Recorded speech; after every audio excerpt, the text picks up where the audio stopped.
Holy cow! Welcome to another broadcast of Bricks Behind the Ivy. Hey, Cub fans! Welcome to another episode of Bricks Behind the Ivy. I am always your host, Jeff Candid Cubs Rogowskis, and this is a really exciting day for Bricks Behind the Ivy, or all our loyal Brickheads who follow us on Patreon. Today we have Marquee Network's own Cole Wright. Cole, how are you doing today?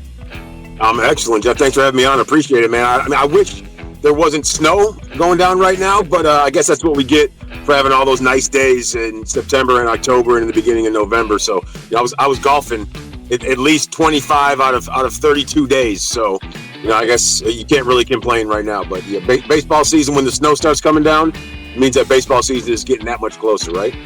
Exactly. And when I dress like this in my house, my wife always asks me what time batting practice is, because baseball's never too far away when you live like I do, and you spend as much time as you can down here where baseball is always happening. But right, it's like on Fever Pitch when Drew Barrymore asked Jimmy Fallon. She's like, "Oh, so you're going on spring training? Like you work for the team? Like they ask your input?" He's like, "Well, no, not really, but." Where do the Sox rank in terms of importance in your life? I say Red Sox, sex, and breathing. Yeah, that's fantastic. The man cave is fantastic too. That's an awesome man cave. Yeah, thank you so much. I think a lot of kids dream about what they're going to do with their life and all those things for the future. Like my whole life when I started collecting Cub stuff, this was the dream, like a house and a spot for me to replicate Wrigley in the best way I could and honor this team that I've just loved so much for so long. But enough about me. I feel like the audience gets enough about me. I'm a talker. Let's focus on you. Bricks Behind the Ivy tradition, we always try to ask people what their baseball origin story is. I think baseball is maybe not as accessible to a younger generation. We all get introduced to baseball a little bit differently. So how did you get into baseball? Was it a Cubs-centric story? I know you're from the Chicago area. Yeah, well, I grew up in Joliet, Illinois, until I was 12. And, the one thing that we always did in our neighborhood was we all played ball with and it changed with the elements. So we were playing football in weather like this. Before that it was baseball. Then once it would start to thaw out, we would play basketball in people's driveways. But baseball was always the one sport. I was one of the youngest kids in my neighborhood. So most kids were at the most 6 years older. But most guys that I used to run with were 2 years, 3 years older. But so when we play ball, I wanted to be able to play. So you had to make sure you were good enough, and it helped that I was a little bit bigger than most kids my age. But being able to go out there and be able to play with the older kids, I mean that's where it really started, playing wiffle ball and just wanting to be able to be out on the field. When the older kids were playing, I wanted to make sure that I was there too. I grew up with two guys, Jeff Sterling and Vince Costa. They lived down the street. Jeff Sterling, he went to Joliet West eventually. Vince Costa went to Joliet Catholic. But if you were playing and one of those guys picked you on your team, you knew you did something right. So I feel like just being able to play with the older guys was kind of where it started. And then I played baseball at St. Joe's in Joliet, and then we moved to the Naperville, Aurora area. I played baseball in Naperville and then Aurora, and then for the high school, and then when I played in college. And I played until they told me they didn't want me to play anymore. That's how it was for me. So. It's nice that you got the college. People told me to stop playing a lot sooner. No matter how much I loved playing the game, I was never a good hitter. Always had a good arm and loved playing catcher. But that wasn't a good enough catcher to keep going. And I was a musician, so keeping my fingers not getting jammed was a huge issue. So kind of nice. That direction. But I love the Joliet connection. Another connection to myself, Valparaiso University. Roger Powell Jr. is from the Joliet West area, if I'm not mistaken. So that's really cool. Just a nice hot spot for recruiting and such for sports for the state of Illinois. And actually, my catcher in high school, we got second in state. We lost the state championship to Jason Worth. He went to Chatham Glenwood, and. But our catcher, he went to Valparaiso and played. He and I were the only two guys that went on and played after high school, and at least all 4 years after high school. So it's funny, small baseball world when you really look at it. Go Beacons. Absolutely. I guess so for baseball specifically, growing up in the area, your south suburbs part of your life, western suburbs for another part. Did you kind of fall in love with the Cubs? Were you just a Cubs Sox guy, depending on who was good when you were growing up? Which team did you find the most loyalty to? I mean, I've always been a Cubs fan. I mean, you grew up watching everything on WGN. I mean, Harry Carey, Steve Stone. I mean, it just seemed like that's what it was. Wayne Larrivee would come in as the seventh inning. It was the soundtrack to the summer, and it's not like you were inside the house all summer because we were outside playing. It's like I saw a meme the other day. It's like they had 5 kids on bikes. It's like while your mom thought you were riding around the block, you went 5.5 miles away, explored an abandoned building, and like did all kinds of crazy stuff. But I mean, that's kind of how it was. You know, it's you come back in the house, you get lunch, you get a cheese sandwich and something else, and maybe an apple or something, and then you keep it moving. Your parents would kick you out of the house until you go back out on the streets and play for the rest of the day. So, for me, it was always being a Cubs fan, and I feel like as I got older and continued to play, and I really started to find what position I was going to fit in at. I played first base, and as much as I love Mark Grace, he's a left-handed first baseman who was a fantastic contact hitter, led the 90s in hits for a reason. So I identified more with Frank Thomas because that's who I wanted to be. I wanted to be like Frank Thomas. I was right when Frank Thomas came in is when I started hitting balls over the fence for the first time. So I'm hey, there's actually a picture of me from high school that I look like a little version of Frank Thomas. So it's like it's funny because I had the chance to work with Frank when I worked at Fox. And one time when my daughter was young, we were walking out of the building, and I introduced her to. I'm like, "Hey, here's Paisley. This is Mr. Frank." And when we walked off, I'm like, "That was one of my favorite baseball players growing up." So that was a pretty cool. Once again, a small full circle moment when it comes to baseball. So like Frank Thomas was my guy, but I was always just a Cubs fan in general. I mean, how could you not be? But just being a baseball fan at my heart, if the Cubs weren't on and the White Sox were on, I would watch. I mean, there were a lot of guys on the White Sox that I realized, they can get after it. And Frank Thomas being one of them, Jack McDowell. I mean, you just look at some of the guys that were on those teams. But yeah, Cubs fan first and foremost. I have a picture in the Sears Tower when I was a kid with my mom and dad wearing a Cubs hat. I was like 4 years old. So That's really cool.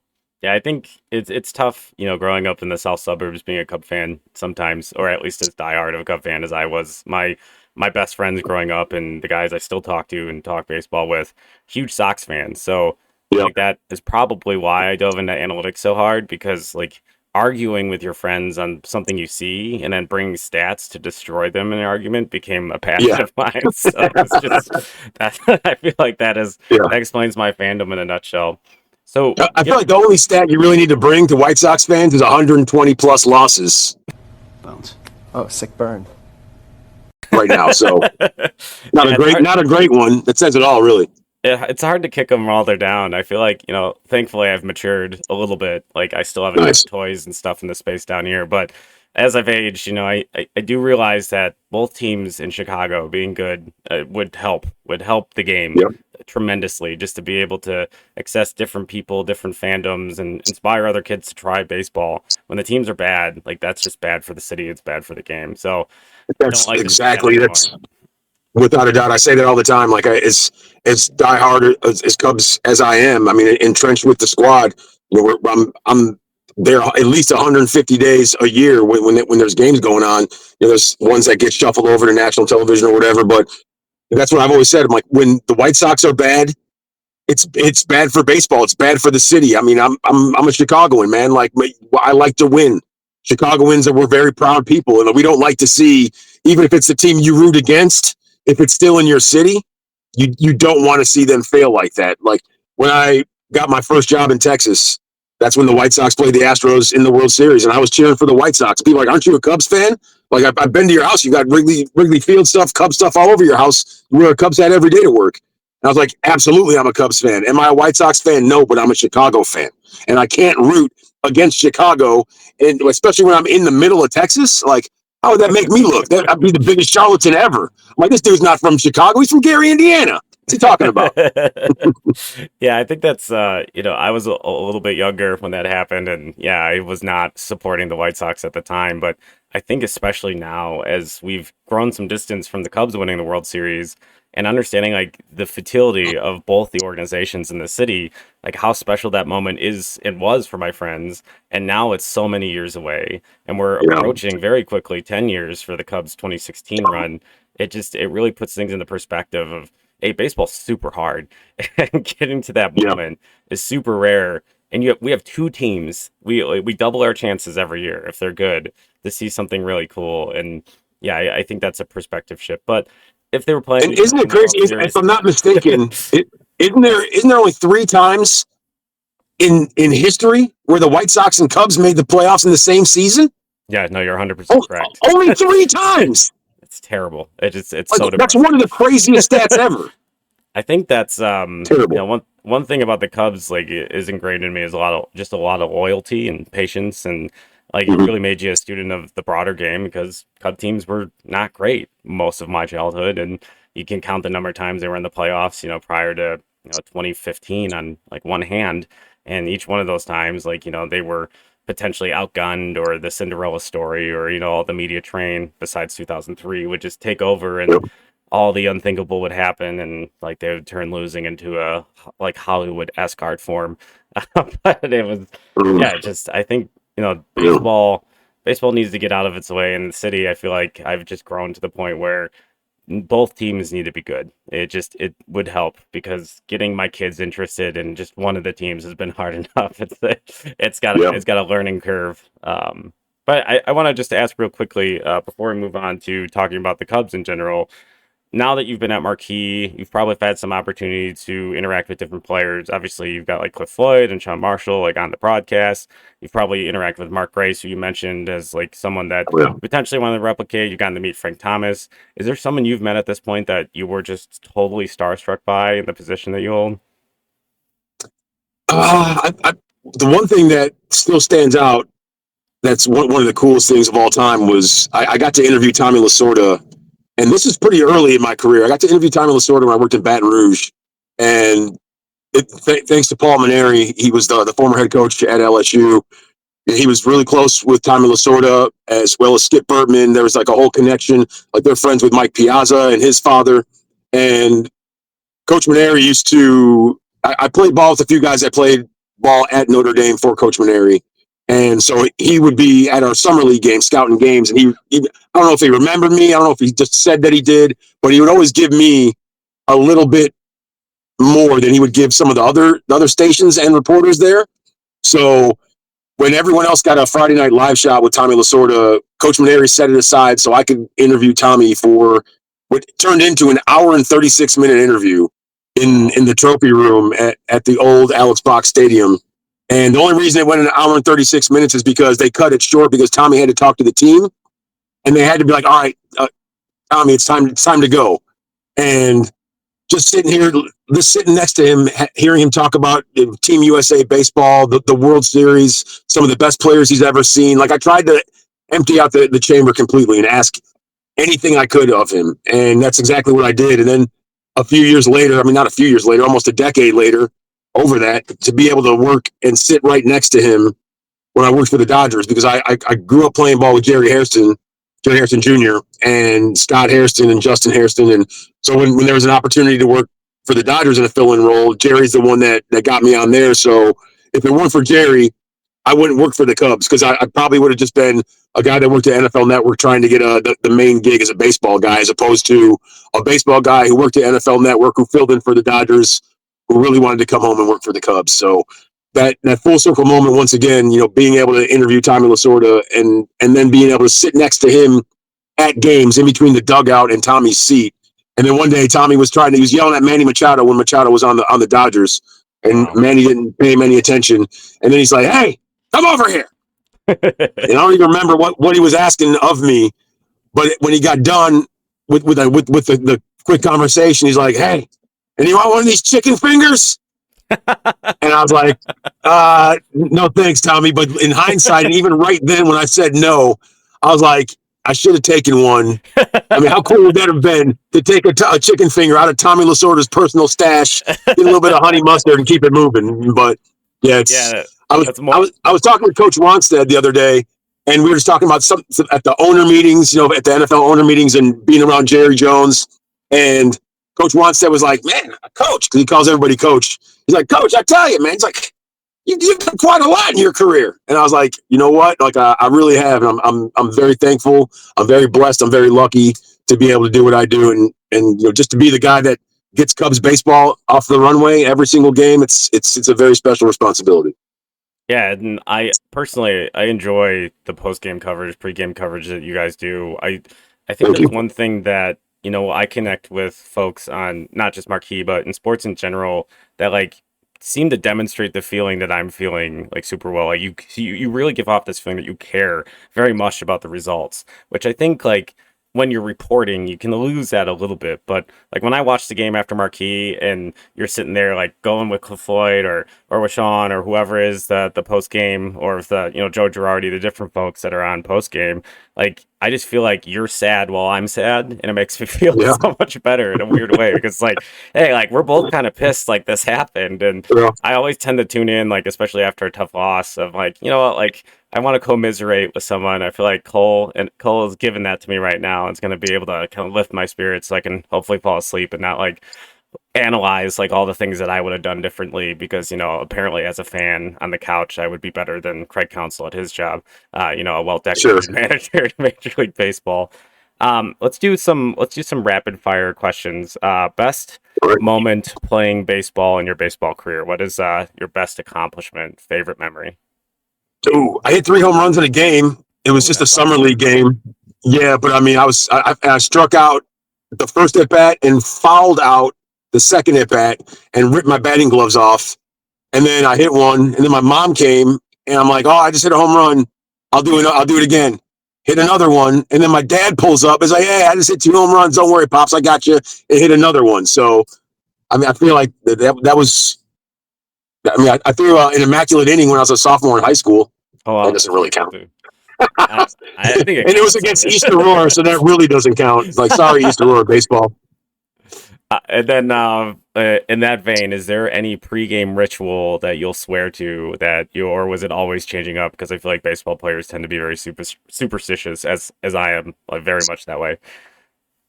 And not necessarily a pregame ritual, but I would always do the same thing when I get in the batter's box. I'd always grab a handful of dirt, like Roy Hobbs, the natural, Okay, there you go. and I'd rub it on my back leg. And my mom would always get salty at me because she had to do the wash, even if I went 4 for 4 with 3 stand-up doubles and a bomb.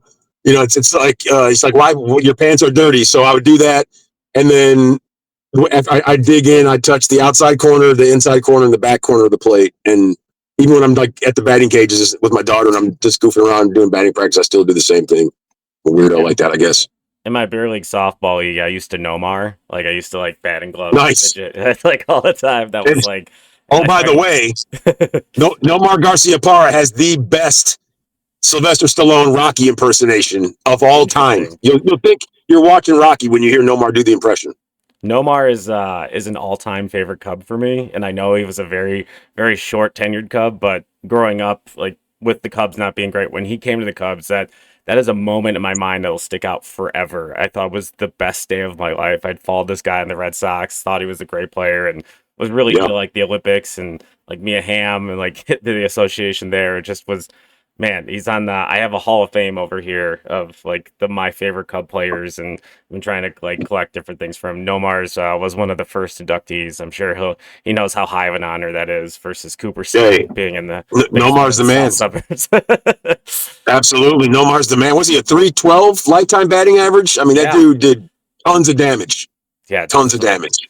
And in an era like of like really awesome shortstops, I felt like there was a time where he was the best of the bunch, like with Jeter and Tejada. Like it was just like, Yep. man, I to relive or go back to those times, watch those games. Sometimes I find myself on YouTube like looking that up and thinking how spoiled we were to have all those guys on the American League side for a bit, just like duking it out They're and good. their teams being super good. Man, Yeah, that was it's a funny because life. my buddy I played college ball with, he had a sales job, and one of his districts was Southern California, and he would always come and meet up with me. I'm like, one day I was like, hey man, I got to do post game for the Dodgers. It's like they're playing Cincinnati, so it was way ahead of time because they're obviously on East Coast time, and Cincy West Coast. And I'm like, we'll be done early, so just come on, stop by, then we'll go get something to eat after that.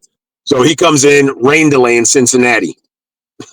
So we sit around for like literally 2.5, 3 hours just shooting the breeze. Myself, my college third baseman, and Nomar and Jerry Wow. Hairston. And so we're just sitting there chopping it up. And he always talks about that. Hey, remember when he's telling this story? And he remembers every single story. to a T. But I mean, that's just always a cool moment. How cool he was. Obviously former Cub, former Red Sox, former Dodger. So he was he's a joy to be around, man. Great dude. If you never had a chance to come in contact with him, he's fantastic. I'll let him know you have the numbers down there for him. Well, if he wants to come, we'll have a retirement ceremony and everything. Like it'll be Nice. really special. Like, and my 2 kids and my wife will stand here and we'll clap. Like whatever he wants. Like for Nomar, I'll do it. Nice. There you go. But let's move on to kind of like some just discussion about the state of the Cubs. Obviously, 2024 ended a little bit differently than I would have wanted. Probably what you would have wanted. The front office, Craig Counsell, not the season that we were looking for. I wouldn't say it's as like this unmitigated disaster that I think the fan reaction was in the immediate result of the season. They were still over 500. There's still a lot of things to be very positive about. There's some development of some of their younger pitching, some emergence of Porter Hodge in the back in that bullpen, and they still have several top 100 prospects to supplement this roster. And a lot of their very good players are under team control for a decent amount of time, which is what you want to see when you're trying to establish like this long, successful window. That being said, what are your thoughts of the current state of the Cubs? If you had to pick one area to address specifically on the team, where are you looking to see improvement going into 2025? I'd like to see either Porter Hodge really just be that lockdown closer, or go out and get a closer. Like you need to have someone in that defined role, and it's. I mean, obviously injury last year with Adbert, and we saw what happened just the other day with Adbert being DFA'd. It's tough, but that's it. Baseball's a results-based business, and if you don't produce results, then chances are you're going to find out about the business side of the game real quick. And unfortunately, that's how things shook out for Adbert. But I feel like for the Cubs, like what you need to have is a cat that goes out there and just throws pellets.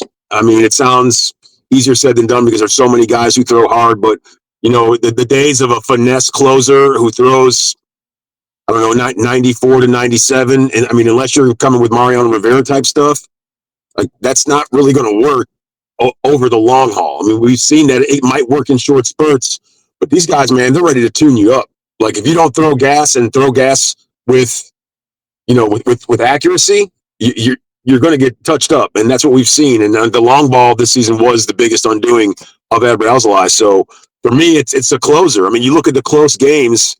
If I'm not mistaken, over there, 28 one-run losses. Yeah. I mean, if you cut that in half and even give back 3 more, I mean, that's a significant chunk of wins. That's going to put you in the postseason. Yeah, like 30 blown saves from this bullpen, and you take 5 of them. Exactly what you said. It would just. And glaring. Were any of the guys that were in the closer role outside of Porter Hodge towards the back end of the season, were any of those guys really closers? Like Hector Neris, not a closer. Is he willing to take whatever you put on his plate? Absolutely. And you have to admire him for that.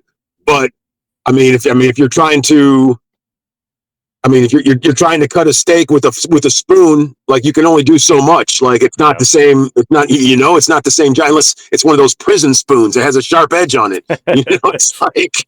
But I mean, you can't ask a guy to do more than what it's like. You're asking a 9-hitter to hit 3 or 4 for you. That's essentially what it is. If you take a step back and look at it, like closing is tough. There's only certain dudes who are built for that. Like you have to be, part sniper, part psycho to go out there and do that. Like not too many dudes are built for that. Like you have to be a dude. Sometimes if you get upset, have you punched a brick wall before? If you say no, chances are I might not want you as my closer. Like, we say it with Devin Williams, but you want a closer with a little bit of a loose screw, just a little bit. Yeah, I mean, look what happened in Major League 2 when Rick Vaughn got his act together. Like, he lost his fastball, wasn't the same guy. Like, that movie is a lesson for all Major League pitchers out there. Like, keep the Ricky Vaughn inside. Like, stay nutty. Yeah. Yeah, exactly. And I think, referencing that movie once again, Kamikaze Tanaka, like, he always used to say to Pedro Serrano about needing marbles. And I think that was beyond just being like a pea shooter. Porter Hodge really just seemed to command that moment. And even to he halved his walk rate in the majors, which I don't think you see that very often. Like the guy just came up and like threw it by guys. And I've just had him in my brain penciled in as like I think that might be our closer at minimum. Like build around like him being a high leverage piece for Craig to deploy. He seems to have a really good reputation of managing those types of guys in the bullpen. So hoping that we can find some guys to so it's not just Porter as like we went into last year with Yeah. hoping Julian Merriweather and Ed Brazilai would be the answer, and losing them as quickly as Well, we I mean, did. there's Daniel Palencia, there's Yeah. Luke Little, and obviously the Cubs not just acquiring the services of Tyler Zombro, from the Rays and from was it from Tread? I believe that's Yeah. the pitching facility where he was at before. It's akin to Driveline. It's one of those places where they get the most out of their arms, and I feel like a cat like Daniel Palencia and Luke Little, both of those guys throw bullets. I mean, could you imagine seeing them, 6, 7, 8, and then Porter Hodge coming on out, and it's like that's trouble. I mean, because that's what you need to cover now. You need to cover 5 innings, and then have maybe 3 or 4 arms who can come out. A guy who can throw 2, a guy who can shut down the 8th, and then a cat who can come out and nail you down in the 9th. And I think that's what they're looking to get out of some of these young dudes. And I think sustainability is the biggest thing they're looking to tap into. Like, can you do it over a 3-month stretch? Because there's going to be lulls, there's going to be ups and downs in everyone's season. We know that just by the way that the game is. It's very cyclical because there's not as many contact and average hitters. So I feel like there's going to be spikes and streaks in pitchers' numbers as well as hitters' numbers. So that's a whole nother conversation for a whole nother day. If you want to talk about that or schedule another date, but the lack of the guys that hit for average. I mean, I don't know if you saw it recently, but Will Clark had a rant on Twitter, like, and how guys just don't hit for pop and hit for a 300 average anymore.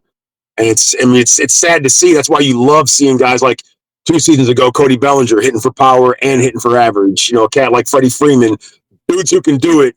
It's pretty special. Obviously, there's unicorns like Shohei Ohtani, but Yeah. I'm interested to see if the Cubs are going to be able to bring in a guy who can hit 30 plus home runs, or is that what they're? I mean, Anthony Santander, can the Cubs acquire his services? That would be fantastic, because I feel like in addition to a closer, that's another thing that they need. They need a threat.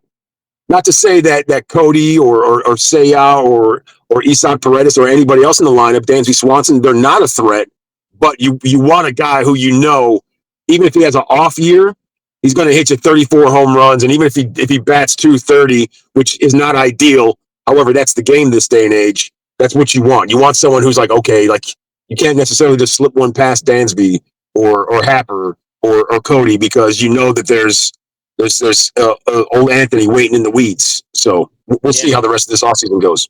I think there was, some discussion immediately after by Jed Hoyer talking about like guys, going beyond their projections. But I think specifically to your point about the slugging, like I'd like them to raise the floor of that number. Like find a guy whose bad season is 30 home runs. That's, what's missing from the middle of this lineup. And, I always believe too, hitting is contagious. Like a good player like that raises the whole tide. Like, then you have to really game plan around a guy in the center, and you're leaving a bad pitch over to Dansby and stuff, who, has the power to, take a fastball, like to hit 20, 25 bombs.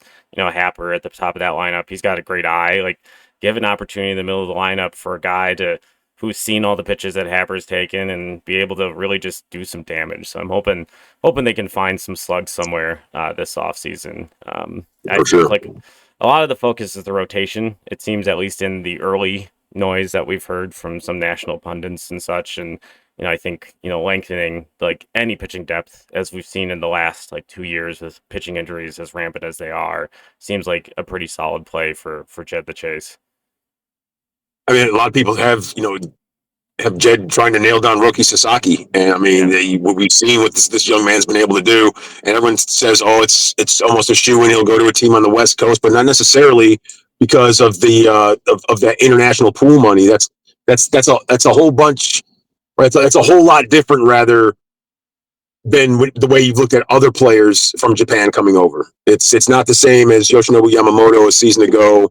It's different even than Shota Imanaga. So if he wants, and people have said that he wants to go to a team that has a lot of pieces in place on the developmental side for young arms, and I mean, with the addition of Zombro, maybe that could could help grease the skids and bring him in. And with Shota Imanaga, I mean, when you look at the pool of pitchers from Japan during last offseason that came over to the United States, I feel like he was the winner. He was better than Yoshinobu Yamamoto this season, and those were the two top horses. And plain and simple, I mean, this is the way that guy pitches. I feel like he is the ultimate pitcher, and his nickname, the throwing philosopher, it's that for a reason, because he looks and tries to pitch to every inefficiency and every hole in your swing. And as good as he is at that, he's going to have a mishap here or there, which we saw. But when he's good, he's really good. And when a guy can be that good with 93 as opposed to having 98, like, can you imagine if he threw as hard as Yamamoto or Paul Skeens? Like, I mean, he'd be a game wrecker. I mean, he already is. So I think that's a lost art too in this game, and they do talk about, like, you know, with Stuff Plus and things that like emerge, and you know, like there's the sexy Stuff Plus free agent of Nick Pivetta, but like there's a component that we kind of lose, and we haven't really figured out, you know, how to track, like that pitchability, the Kyle Hendrickses of the world, you know, the Imanaga as well, you know, that are really going out there with an extremely good game plan of attacking hitters with weaknesses or mixing in a different type of pitch, and like the psychos of like the Scherzers out there who is just like grunting and playing mind games and changing. Those are the pitchers I really like to watch. And yeah, like a plug for your network, like people need to check out Lance's video on Roki Sasaki and that splitter, and like how like the pitch shape. If you're really into that, like I'll put a link to the description of this episode. Go check that video out. It'll get you really amped about Roki Sasaki. And yeah, I think the Cubs could have an advantage, you know, with, you know, the Japanese players that have come here and have succeeded. And I personally think that there was some logical construction of when Imanaga was deployed. They had him start his career at a cold day in Wrigley. Like, what's going to get your confidence of throwing your signature high fastball, then playing at Wrigley in the cold? Like, you miss. Like, no one's hitting that out unless they really clobber it because it's freezing. Yeah. Nobody wants to play. I just feel like they did such a good job, and he rewarded the Cubs with, you know, their faith in him, and like really looking forward to another year of Shota. He also seems just to be like a super fun dude. Like, as a Cub fan, he's so easy to root for. And for Sasaki, I mean, I'm sure he's going to take into consideration the way Wrigley Field played a season ago. And I know it was, you know, it deviated from the norm statistically. However, I feel like if you're a pitcher and you're like, okay, well, things weather-wise are trending in different directions, so maybe that's going to be how Wrigley's going to play. So if you're a pitcher and you see, okay, the ball doesn't really fly there, that may lean to your favor. So we'll see if he's going to take that into consideration. I mean, that would be nice. I don't think anyone would hate that. You know, if he was a fan of the pitching conditions at Wrigley, and if he doesn't mind colder weather. I know there's a lot of dome stadiums in Japan. I think that he would be all right. If you talk to guys, if you talk to Seiya Suzuki, if you talk to Shota Imanaga, I think they'll give him the scouting report. So I don't know, having two guys that are pretty high on the Japanese baseball hierarchy, I feel like that doesn't hurt. I mean, there are other teams who also have that, but like they're the biggest fish in those ponds, respectively. And you know, maybe coming to the Cubs with two Japanese superstars, but maybe not. Obviously, not the same level as Shohei Ohtani, which, I mean, who is in the game right now. Yeah, exactly. But I feel like that could be something that Roki Sasaki is really interested in. Ohtani is that player that I imagine myself with much more gray hair than I have now, like telling my grandkids, like, I watch that guy play so much. Like, he is like that generational talent that everybody's going to talk to, and seeing him as often as I can while he plays is probably one of the top things on my list. Just, he's a truly special, unique player. If you have time, two more questions, and then we'll let you get on your way. Craig Counsell transition this year over Rossi. I was a big Rossi guy. Thought he did a really good job managing culture. Thought he did a really good job with the teams that he was set up with. Always like a really fiery competitor. Brought so much, obviously, to the 2016 team. Has done so much for the Cubs organization. Transitioning Craig Counsell, just a different feel. What are the things that kind of stuck out to you, and like what Craig does differently than David? I feel like Craig is always even keel. That's the thing. Like, you never know. Is he upset? Is he in a good mood? Is he in a bad mood? And sometimes that's kind of what you want. You don't necessarily want a guy who always manages with his emotions. Not to say that that's how Rossi was, or because I was a huge Rossi fan as well. However, I feel like over 162, sometimes you have to be, just cool, calm, and collected. And that's what we've seen from Craig. And I feel like injuries, that's a part in everyone's season. And that's what he faced a lot this year. And, to not really be at full strength at any one point. When one guy was down, another guy was down. When one guy would get healthy, another guy would go down. So it seemed to be kind of disjointed this season for him in year one. I just think that, in year two, especially if everyone's in camp from the very start, that makes things that much easier. And if there's no injuries early on, I feel like it'll give Craig a chance to put his fingerprints on it, especially now since he has his own staff. I mean, last year it was kind of too late for him to form his own staff, and now we've seen it. We've seen some guys that have come in, and it's going to be a little bit different for him. So I feel like everybody's going to be on the same page. You don't want that, disjointed clubhouse, and I don't think that it was that last year. But I mean, if you take over a company and everybody that works there is like, you know them because you've worked in close confines with them before, but not with them as part of your team. So I understand, guys going elsewhere. Obviously Willie Harris, Mike Napoli, fantastic dudes. Yeah. But they were inherited by Counts. So Sure. I feel like with his staff in place, there will be the second year smooth transition. I feel like this could be the year, especially if the pieces of the puzzle all fall into place. Yeah, I agree. I think a lot of fans got upset, I feel like, in a kind of an unreasonable way about just his temperament during games and certain situations. But, I think that consistency, to me, as an observer, someone who's played the game, like, I feel like that is something that I would respond to more. And I think that I really enjoyed some of the perspective this past the offseason prior when he came in, just like him, like, kind of digging into a bunch of different departments. His resume is super cool. Like, he's been a player. Like, he's got World Series rings. Like, the 2001 World Series is one of my favorite of all time. Like, just an absolute classic. And, like, he's been in the front office. He's been an analytics guy. Like, he's got so many perspectives. I feel like that has to be a huge advantage in communicating with all the different people you have to communicate in the modern game, like from front office all the way down to developmental players. Absolutely. And he's a smart guy. I mean, you get a degree from Notre Dame. Like, I don't think there's any I don't think there's any dummies walking out of there. So he clearly knows not just the game, but he knows he's book smart as well. So that's a great combination.